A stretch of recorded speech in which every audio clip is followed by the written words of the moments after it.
Welcome to the show, Congressman Mondaire Jones. I actually missed you by minutes in D.C. I was in the park, but Yeah, I didn't know that you were there. I didn't know where they were, and I'm trying to reach them, and I'm at the stage videotaping the live streaming the speakers. And Tasha's like, "Oh, we're by the tree." First, she said we're by the statue, and I couldn't find them. They said by the tree, and then when I finally found them, well, Dr. Bob found them. They said, "Oh, my dear just left," so I like literally just missed you in DC. I wish I had known. It would have been great to see you. Uh, Yeah, when folks told me that Westchester was going to be coming down to Washington D.C. to march for voting rights, it was a no-brainer. I definitely wanted to see my folks, and AJ, that I spoke at that at that march, and yeah, it's wild to me that 50 years after the first march on Washington, we are still having to march to save our democracy, to build a multiracial democracy, to protect voting rights that are under assault in this country. That it is the thing I am probably most dedicated to this year, which is protecting the right to vote in this country. and it was a shame. So you spoke after the march part. You spoke with the rest of the speakers. I never made it back there because I didn't know there were two events. So I had text Congressman Jamal Bowman. And I said, well, he said, I'm speaking around 12. I said, where are you speaking? He said, we're all speaking at the Lincoln Monument. And I'm like, okay, that's not where they're telling me. They're telling me some other street. So I went to catch him. I knew where he was going to be. And then I never got back to where y'all were. So I got a little bit in the beginning of that. And, I was able to get Congressman Bowman and Reverend William Barber and Corey Bush and a bunch of other people over there. So I got a little bit of both. But yeah, I just missed you by literally like a minute or so, like literally. Yeah. So welcome back to the show. This is your first first appearance since you've been in office. Um, I've had Congressman Bowman on right after the insurrection, and he was describing to the audience his first week, like how eventful. You swore in one day, there's an insurrection the next day, and this, that, and other. Let's start there. Speak about your first week in office? Uh, you know, just days after getting sworn in on Sunday, January 3rd, we were met with terrorism, really white supremacist domestic terrorism in the form of that violent attack at the Capitol, that attempted overthrow of the federal government. Now, were you in the Capitol? And Congressman Bowman said he was in his office, but he wasn't physically in the Capitol at the time. No, I was in the Capitol. I was on the House floor. Okay. One of the things that happened after I won my election last year is my colleagues elected me the youngest member of the House Democratic leadership team. Okay. So the night before January 6th, the Speaker Pelosi had asked me to join her on the House floor to listen to the debate over certification, which routinely, which historically had been a routine sort of event. I was frustrated, of course, to hear a number of my Republican colleagues make allegations about mass voter fraud that, of course, none of them can ever actually substantiate. But things took a dramatic turn for the worse, if you can imagine that, when someone from the Sergeant at Arms or Capitol Security took to the podium and announced that we would have to lock down the chamber from the inside, and that the same people who had reached the Capitol were on their way to us. Mm. I wasn't paying attention to my phone. I was listening to the debate, so I didn't know what was happening outside. Other than that, protesters had gathered. I got to the Capitol early. What I had to do. So now, and then I want to move on. But after that, so once you found out they locked it down, I guess they moved y'all all somewhere. They moved y'all. I've heard a lot of people on MSNBC, but I just wanted to hear locally, from our local representative. But yeah, so we were advised to look under our seats for gas masks and to prepare to lie down on the ground in the event of gunfire. Eventually, the mob found its way to where we were on the House floor. and they were banging on the door from the outside trying to get in, which was alarming because there is typically, in fact, there's always security on the other side of that door, which meant that the security was no longer there. I did not think we would make it out of that chamber alive that day, but we were able to, after they had barricaded what's called the speaker's hallway, sneak us out using one of the back doors and down through the tunnels to a more secure location. So now here's we always ask the tough questions. So here's a tough question for you. You ask the traumatic questions. You ask me how I'm doing today. What I've been working on. I want to get to all of that, but I want to get some of the drama. But go ahead. I want to get some of the difficult stuff out the way first. So, a criticism of you from some, not many, but some in your district. You have, everybody knows you're openly gay man and you're a black man, so you have both of those things that you represent, and you're one of the first openly gay representatives that we have. So I mean that's very important. Some feel, and I mean you can't please everybody, but some feel you haven't paid enough to the black issues. You paid more attention to the LGBTQ. I just messed up the letters, but issues. And I wanted to give you, while I had you, a chance to address that so they can hear, because at least one or two of them are listening right now. So I want you to. Yeah, no, I appreciate that. And I think I know who those people are, frankly. Look, the fact is that's not true. The fact is I am a leading proponent in the United States Congress for protecting and the right to vote in this country. I've authored a provision of the John Lewis Voting Rights Act. I've authored a key provision of the Freedom to Vote Act, a revised version of the For the People Act. So who do you think that Republicans are trying to disenfranchise in this country? It's black folks, right, and brown people. Right. Of course, I've also said that the George Floyd Justice and Policing Act must address the issue of qualified immunity. We had a qualified immunity question for Mimi earlier, so that's good. Very few members of Congress have taken such a strong stand. In January of this year, the East Ramapo Central School District, which is 97% black and brown and 80% or more eligible for free reduced lunch the way I was when I was growing up, announced that it would have to lay off as many as 32 teaching and other staff positions mid-year in the midst of a deadly pandemic. I got $150 million for that school district under the American Rescue Plan. So I think people are uncomfortable, unfortunately, with the fact that I am openly gay and I really am speaking about just a handful of people. And like I said, I think I know who those folks are because people have told me who they are.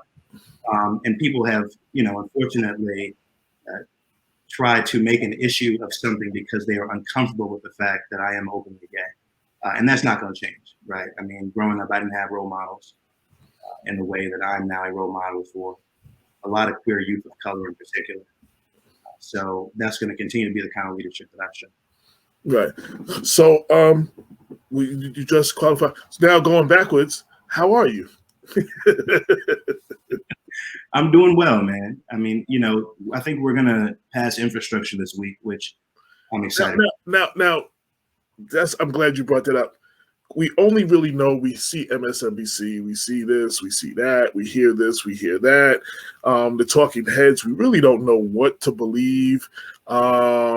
It appears that one of these bills that we need to get through might not get through because there's a group of people, which I think you and Jamal Bowman are part of, that want something else passed, and if they don't pass that, y'all won't vote for this. And the Republicans are all sticking together, and Biden's talking about bipartisan, and they're not trying to even hear that with him. So it seems from the outside looking in, a lot of us feel like, is anything really going to get done? So you saying that it may actually go through, I'd like to hear more about that. Look, I'm optimistic because I look at the fact that the universal child care bill that I was able to get through the House Education and Labor Committee is something that when I wrote a letter to the Speaker and to Chuck Schumer asking them to keep that universal child care program, which would cap the annual cost of child care, it's no more than 7% of household income. in the final reconciliation bill, Mm-hmm. the same people who have concerns about the size of the larger package of that larger reconciliation bill signed on to that letter. It was signed by 106 members of the House. So, I mean, clearly, even the people who are expressing reservations about that larger reconciliation bill, that larger Build Back Better Act, we use those words synonymously, agree with many of the provisions that we're trying to get in there.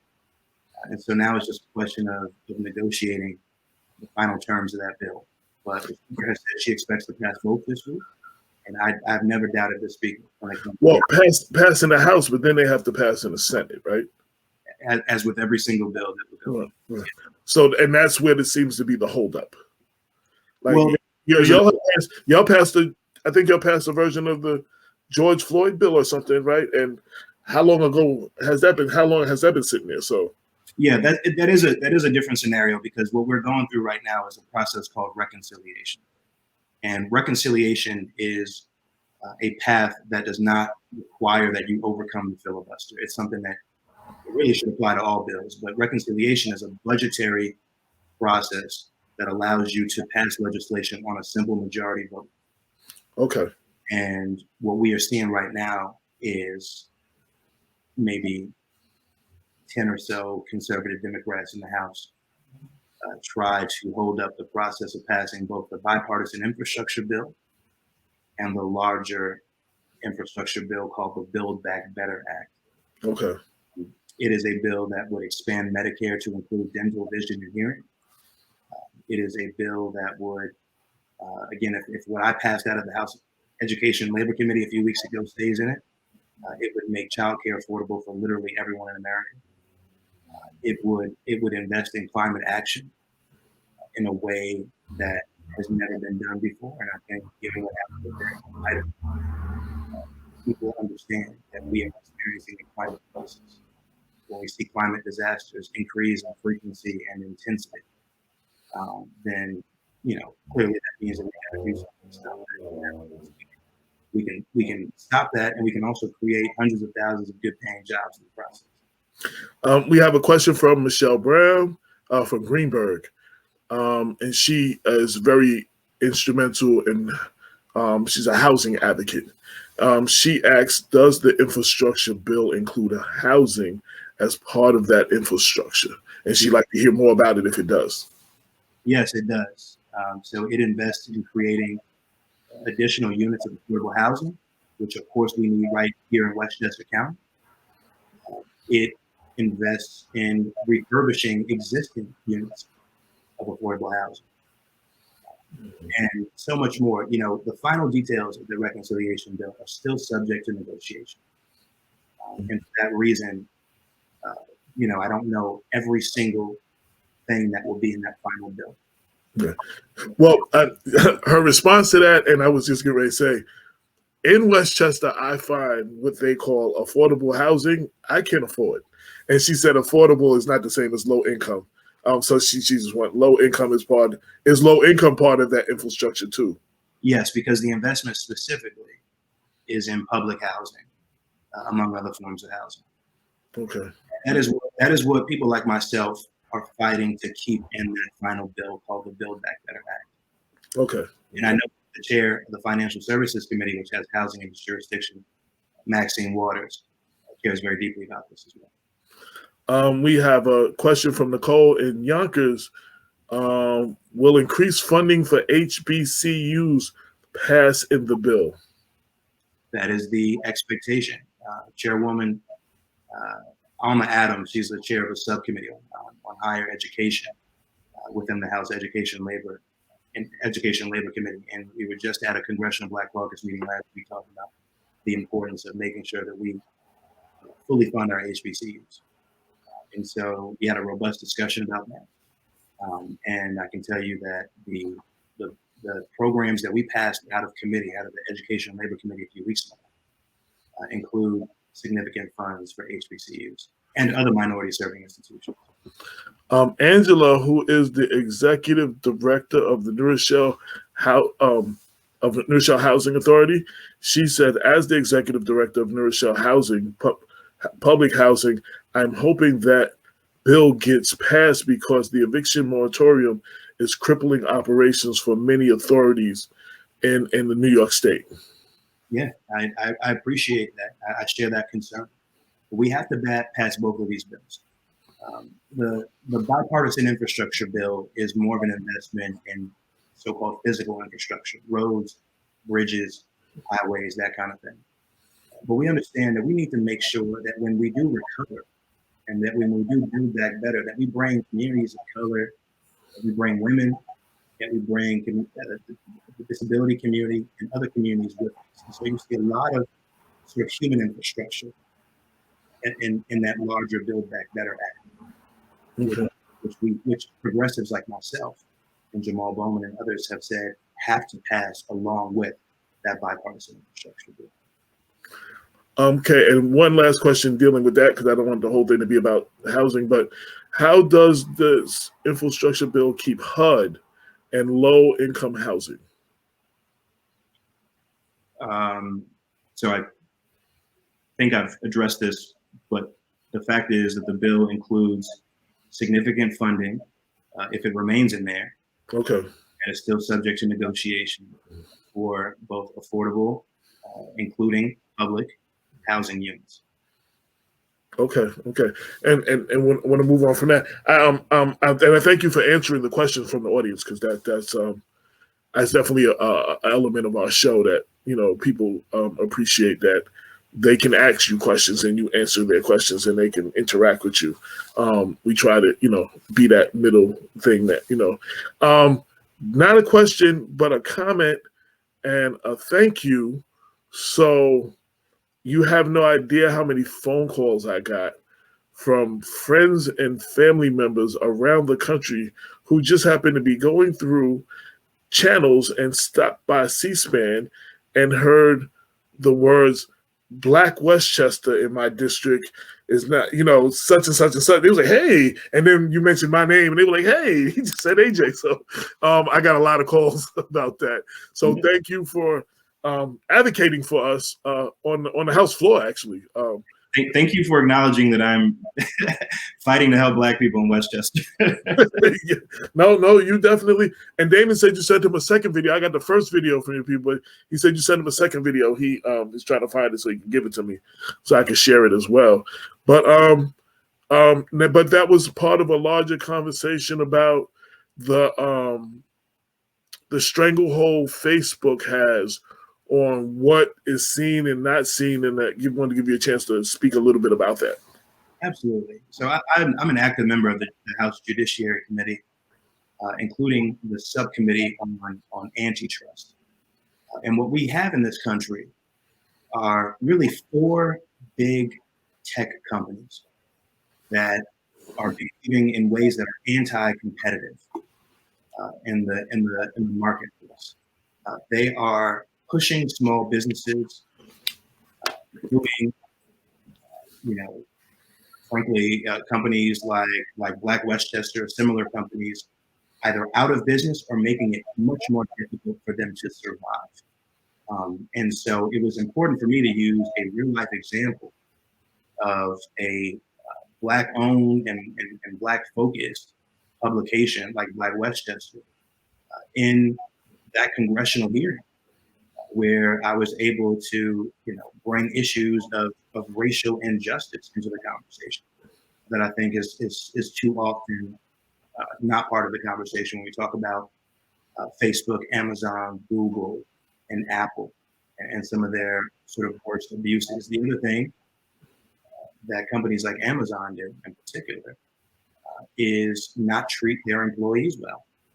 And it's easier for them to do that when so few people control the market. So few companies control the market. They could set the price at which people are paid. They could set the conditions of people's work when you have just a handful of companies really dominating the marketplace. And so that's, I think, what you'll see legislation from myself address moving forward. Since you've had those 1 or 2 conversations on the House floor, I saw something where there's talking about, Facebook is talking about re-examining the algorithms, and whatever that's worth, and they admitted that. So I may post a post, take it personally. I may post a post, and I might get some comments to it. But someone who posts another post and they get a lot of negative comments, the algorithm pushes that up as a more popular thing, and more people will see that than actually see the post that I posted that got a couple of good comments. And they're trying to look into, supposedly, it's driven by the negative energy, but because that made it popular, it rose to the top, and positive stuff doesn't. So I've heard that mentioned since the work you've been doing. I don't know if anything is going to come from that, but I did hear them talk about that, though. Yeah, we'll see. I mean, it's certainly something that I'll look into, but just generally speaking, I'm just very wary at this point in the debate over Facebook and other of these companies, that the companies are willing to self-regulate in a way that is going to be required in order to stop the anti-competitive behavior that we've been seeing in the marketplace. Well, as I've often said about the police cannot police the police. So, I mean, you asked to ask a multi-billion-dollar industry to police itself. I do agree with some of the stuff you said. There need to be more regulate. Like, there's no regulations or what they can and can't do. They literally can do and make it up as they go along. I mean, there's nothing stopping them at this point. Yeah, I agree. What is some of the other stuff you've worked on that you want everybody to know about, that you can talk about, that you're proud of and you want to announce? Yeah. Look, I mean, the American Rescue Plan has been described, even by Bernie Sanders, as the most transformative economic legislation for working people in a generation. In my congressional district, in New York's 17th congressional district, covering all of Rockland and central and northern Westchester County, we've got over $70 million for community health centers, which serve either uninsured or underinsured individuals, disproportionately communities of color. We've got over $240 million for K-12 public schools in New York's 17th congressional district through the American Rescue Plan, including, as I mentioned, $150 million for the East Rhinebeck Central School District. We are cutting child poverty in half, literally in half, through the expanded, fully refundable, and as of July 15, cash advanced child tax credit, which people like myself are fighting to make permanent. Westchester County government alone has gotten $187 million. Across the river, Rockland County got the Rockland County government alone, to say nothing of what the municipalities and villages are getting, got $63 million. I'm just really proud of the amount of money that I've been able to bring back to Westchester and to Rockland County in such a short period of time. And of course, now we got to continue that. We got to build back better, which is why I'm here in Washington, D.C., to focus on passing infrastructure. This is going to transform the lives of so many people, millions of people in this country. We're talking about Medicare expansion. I watched my grandmother work well past the age of retirement just to pay for the high cost of prescription drugs and medical procedures not fully covered by Medicare. That is what unified democratic control of the federal government can accomplish. I'm also really proud to be the leading voice on Supreme Court reforms, including court expansion, because right now we have a 6-3 far-right conservative majority on the Supreme Court that is hostile to democracy itself, including the right of Black and brown people in this country and lower income people to vote. This is a court that in decision after decision has dismantled the Voting Rights Act, which was the crown jewel of the civil rights movement. And despite, even if we were to, over in the United States Senate, pass the John Lewis Voting Rights Act and the Freedom to Vote Act, those bills would still be faced with hostility, I believe, by that 6-3 conservative majority in the court. And so we have to expand the court in order to save our democracy. Now we know the right of a woman to just exercise, her own healthcare decision-making process is now under assault with the overturning effectively of Roe v. Wade in Texas a few weeks ago.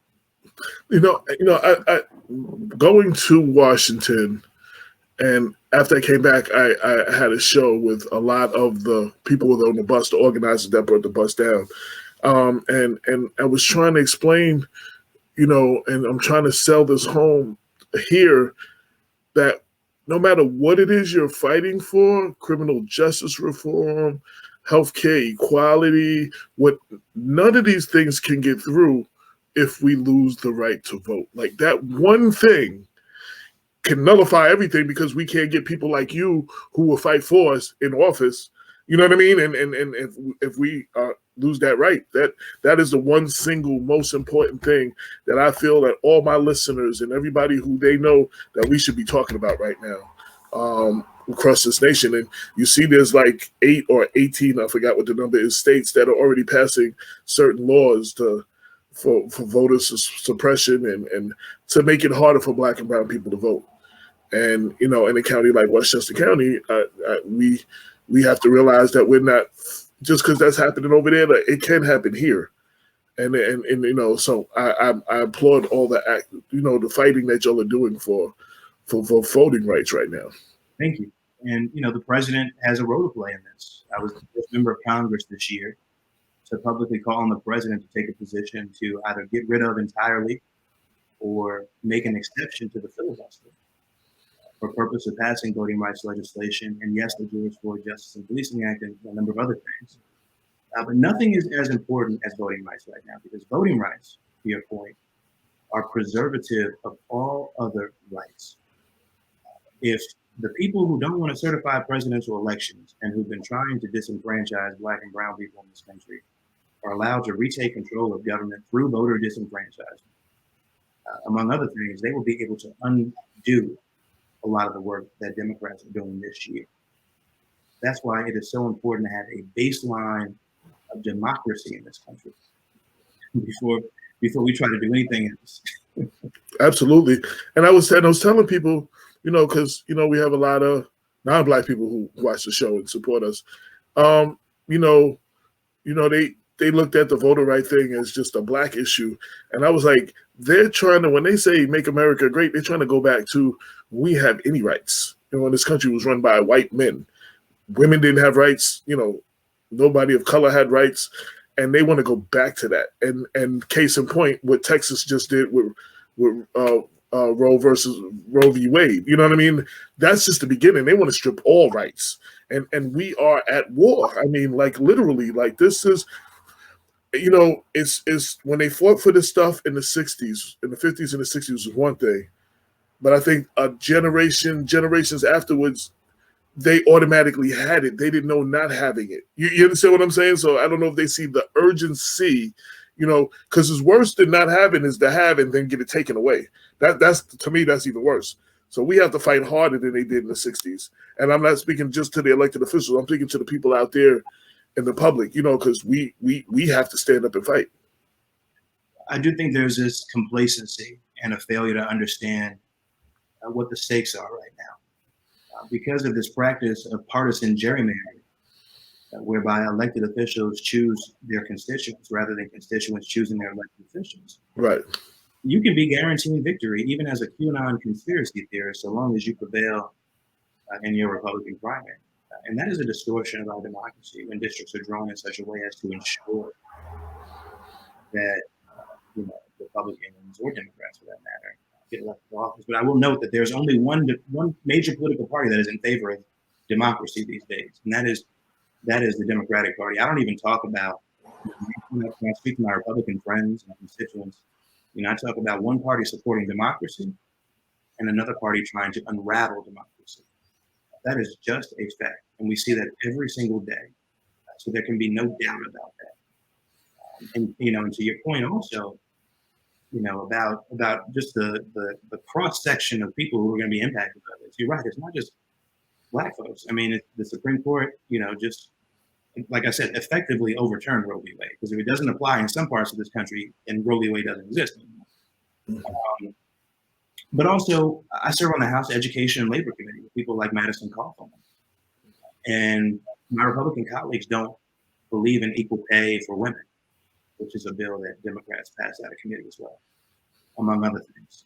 To say nothing of LGBTQ plus rights and and the rights of religious minorities. And, there's a lot at stake. And I'm concerned that people don't understand. And frankly, I'm concerned that the White House doesn't quite understand what is at stake, because the president should have come out by now and supported getting rid of the filibuster or reforming it. I will say I'm pleased to see in recent days public reporting that he's willing to make phone calls to Manchin and Sinema to get them to come around on this, to make an exception to the filibuster for voting rights. And I think that is an indirect response to my advocacy and to the advocacy of organizations and grassroots activists. Is there anything I didn't ask you that you want people to know that you definitely want to address? I wanted to make sure. And for anybody that's in your district that doesn't know how to get in touch with you in your office, can you share a website, contact information? Please do. Please go to jones.house.gov, which has a phone number as well as an email address, I believe, certainly a phone number where you can contact the office. And we've got a full staff up in Westchester, in addition to a full staff down in DC, who is able to help you with all your problems. I'm really proud of the staff that we have. I've got an incredible district director, Joan Brangemois Thomas. She's a village trustee in Portchester. She's just incredible, fearless Black woman who's just been transformative in the leadership that she's provided over the years. And I'm so grateful that she agreed to be my district director. You said jones@house.gov? That's right. Okay, I'm putting that up on the screen for everybody to see. So that's how you reach his office. I want to thank you for taking the time to come on here. Of course, there's so much I can say and ask in a half an hour, but I'm hoping that you will be on more often and to speak to your constituents and utilize Black Westchester to get the word out, because there's still a trickling down of information that we're not getting. And I think I've had this conversation with Congressman Bowman. I think we need to hear more from the two of you. And, a lot of people don't watch MSNBC and CNN. You know what I mean? Maybe they watch News 12 or they check out Black Westchester or whatever. But, please feel free to utilize us however you can to get the word out, on different things that's going on. So I appreciate that, and we'll definitely work to do that. I think it's an incredible source. Obviously, you guys were among the first people to even pay attention to my candidacy in Congress, and I'll never forget that.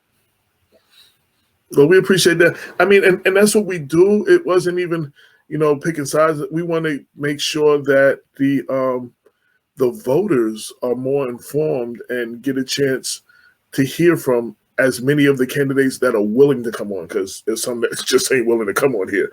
But the ones that are willing to come on, we ask the tough questions and we, give them an opportunity. We don't tell them who to vote for, but hopefully we can make more informed decisions at the ballot box and not just vote row A all the way, or, vote for someone because someone else is voting for them, or vote for someone because they're Black or a woman, but actually pick the best candidates for the best positions after getting to know where they stand. So hopefully in these 7 years we played a part in that, and we will continue to play a part in that. And I want to thank you again for all that you're doing, and your office is often reaching out to me.